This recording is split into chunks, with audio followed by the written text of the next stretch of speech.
I love the pure, peaceable, and impartial Christianity of Christ. I therefore hate the corrupt, slave-holding, woman-whipping, cradle-plundering, partial, and hypocritical Christianity of this land. Indeed, I can see no reason but the most deceitful one for calling the religion of this land Christianity. Frederick Douglass was born a slave in Maryland and spent his entire childhood up to the age of 20 enslaved. He witnessed the true horrors of slavery and described them quite thoroughly in multiple autobiographies. The stories he tells of the cruel treatment he witnessed and experienced can make us sick to our stomachs.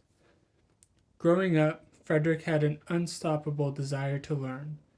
The clever boy he was, he managed to trick some of the white boys that were in the school into teaching him how to read during the few years he spent as a slave in Baltimore. Unfortunately, the more he learned, the more grieved he became. However, it was this knowledge and accompanying grief that motivated him to escape his enslavement. The grief he felt was the freedom of his mind from his enslavers. One of the most foundational aspects of his education was the faith he came to in Christ. As he learned more about Jesus and the faith of his followers, he recognized a serious disconnect between the Christianity professed by the slave-supporting Christians in the United States and the Christianity described in the Bible and professed by many slaves and abolitionists.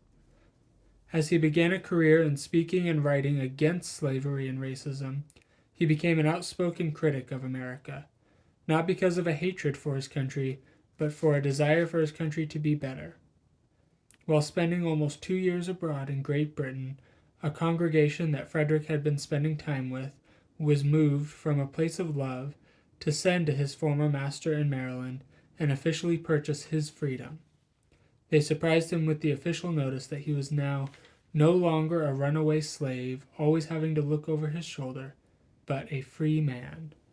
This is the Christianity of Christ, the church that, even though he had rarely seen it as a slave, he had hoped still existed, a fellowship of believers who, though they too despised the institution of slavery, would give of themselves to see a brother truly be free.